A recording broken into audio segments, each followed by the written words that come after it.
Bonjour à tous et bienvenue dans cette nouvelle vidéo. Aujourd'hui il s'agit d'un nouveau book haul et ça fait un bon moment que j'en ai pas fait.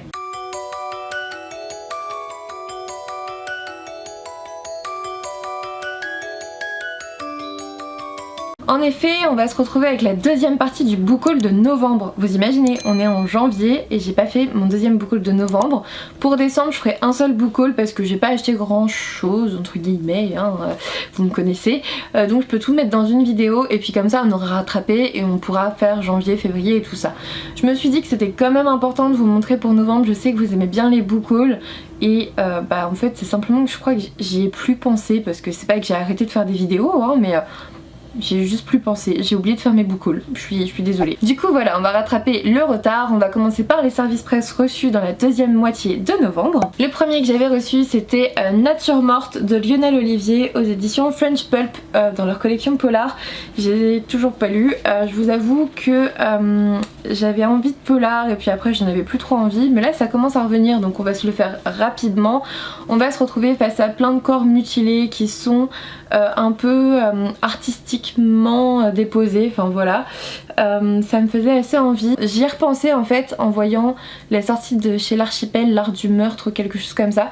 On est dans une donnée un peu artistique par rapport au meurtre, écoutez on verra bien.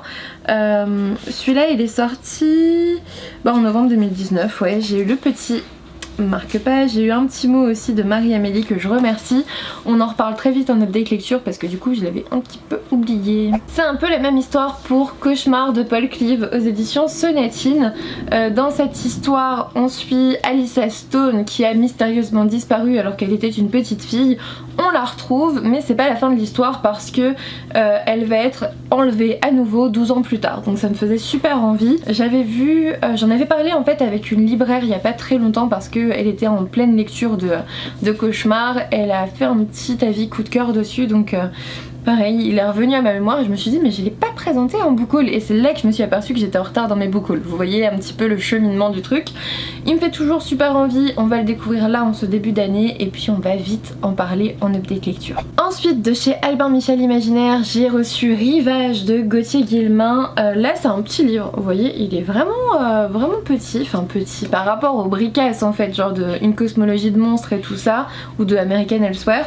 Franchement ça va, on est sur du 250 pages donc il va se lire assez rapidement. Dans ce roman on va être dans de la fantasy, on va suivre quelqu'un qu'on appelle le voyageur qui se téléporte d'arbre en arbre, enfin bref je veux plus relire le résumé en fait parce que il est tout petit et j'ai pas vu d'avis dessus et du coup il me fait super envie en fait, il va falloir que je me le lise très très vite. Ensuite j'ai aussi reçu Quelqu'un m'attend derrière la neige de Timothée de Fontbelle, donc illustré par Thomas Campi aux éditions Gallimard Jeunesse. Je vous montre un petit peu à l'intérieur, c'est juste magnifique. Voilà, c'est trop beau. Alors je vous ouvre sur une sorte de canette mais voilà, la première double page, on est sur ça. Je l'ai pas encore parcouru parce qu'en fait je me suis dit que j'allais lire très vite et du coup je l'ai pas encore lu. Mais on va se le faire en janvier, là peut-être ce week-end en fait tout simplement. Et on en reparle sur le blog et en update lecture. En tout cas il me fait super envie, ça reste un conte de Noël donc il va peut-être falloir que je me le fasse quand même assez rapidement avant d'avoir totalement oublié les fêtes de Noël et qu'on soit plus trop dans le thème. Et puis par Gallimard Jeunesse, j'ai aussi reçu cette petite bricasse, donc La Tempête des Échos, la passe miroir, le tome 4 de Christelle Dabos, donc aux éditions Gallimard Jeunesse. Moi je l'avais déjà précommandé. Je suis en train de regarder, celui-là c'est celui que j'ai acheté, tiens. L'autre il est là-bas, tiens je l'ai juste en face, donc je l'ai 2 fois. Donc on se fera un petit concours parce que je savais pas que Gallimard Jeunesse allait me l'envoyer. Moi je l'avais précommandé pour avoir, vous savez, le petit livret que je sais plus où il est.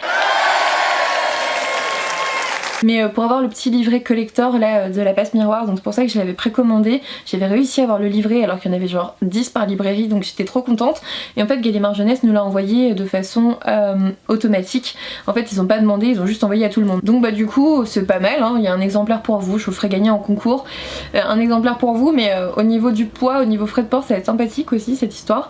Mais voilà, je ferai un petit concours où vous pourrez le gagner. Parce que du coup mon premier achat ça a été celui-là. Donc je vous le détaille pas plus. Moi j'ai lu que le tome 1 en plus, le tome 2 et le tome 3 sont dans ma pile à lire, je crois qu'ils sont tous les deux dédicacés, mais du coup ça sera l'occasion d'aller revoir Christelle Dabos pour ce tome 4. Ensuite on arrive sur mes achats réalisés à Montreuil, donc c'était fin novembre début décembre. À Montreuil je suis allée voir donc Aurélie Néré qui venait juste de publier sa nouvelle bande dessinée, donc avec Gérard et Aumont, c'est Lulu et Nelson, donc le tome 1 Cap sur l'Afrique aux éditions Métamorphose, et du coup il a été dédicacé et j'ai eu droit à un petit Nelson, voilà.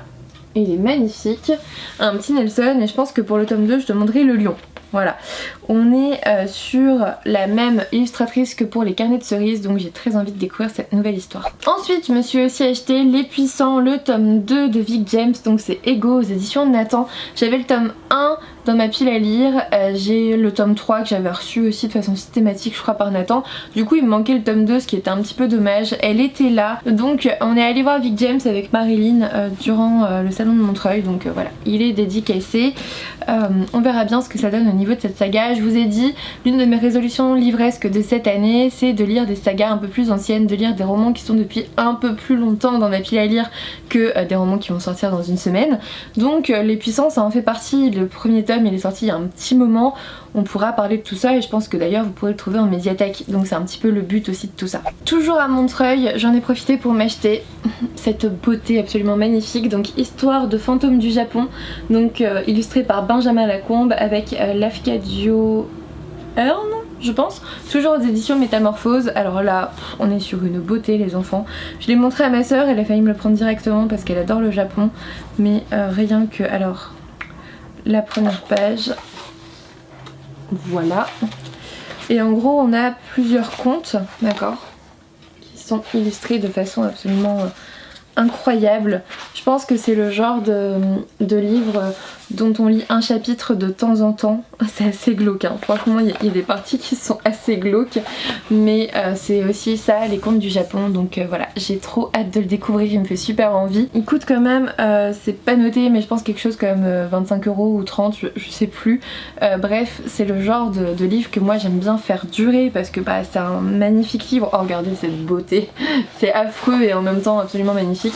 Donc voilà, on en reparle pas trop vite parce que je veux en profiter. Ensuite mes achats France Loisirs du trimestre d'alors, je m'étais acheté le roman Dégénérescence que je ne retrouve plus comme souvent, je pense qu'il est dans une pile là-bas que j'ai rangée, mais du coup c'est un peu moins accessible, donc je vous mets juste la photo à côté, je sais plus trop de quoi ça parle, mais étant donné que je devais faire mon achat à ce moment là, il me semble que c'était même un livre gratuit en fait que j'ai choisi. Voilà, on verra bien ce que ça donne. Et puis pour le reste j'ai acheté les tomes 4, alors je crois que ça c'est 4, 5, 6 de Mortel Adèle. Alors je suis un peu dégoûtée, celui-là il est arrivé avec une grosse griffe sur la couverture, mais je peux plus les changer, enfin je pouvais pas les changer à ce moment là parce que ça allait me coûter de l'argent et tout au niveau du retour, enfin je sais plus, j'avais regardé et ça n'avait aucun intérêt, ou alors ils étaient en rupture de stock à ce moment là, enfin bref je pouvais pas, donc c'est tout. Du coup j'ai jusqu'au tome 6 de Mortel Adèle, j'aime bien cette petite saga manga, ça fait un moment que je vous en ai pas parlé, j'ai les tomes, j'avais les tomes 1, 2, 3 achetés au début, donc là 4, 5, 6, je vais continuer cette saga avec France Loisirs parce que ça revient quand même moins cher et on en reparle une fois de temps en temps parce que je les dévore pas moi, je les déguste. C'est tout pour ce book haul retardataire de novembre, j'espère que ça vous aura quand même plu parce qu'il y a des romans dont j'ai pas parlé, en fait la plupart je les ai pas lus d'ailleurs, ce sont des romans dont j'ai pas parlé en fait depuis leur achat, donc au moins ça me permet de vous les présenter tout simplement. N'hésitez pas à me dire si vous avez lu certains des romans que j'ai présentés pour me les faire sortir de ma pile à lire un peu plus vite. N'hésitez pas à me laisser un petit pouce bleu, ça fait toujours plaisir, un abonnement si ça n'est toujours pas fait avec la petite cloche à côté pour la petite notification quand je sors une vidéo, et puis moi je vous dis à bientôt pour une nouvelle vidéo.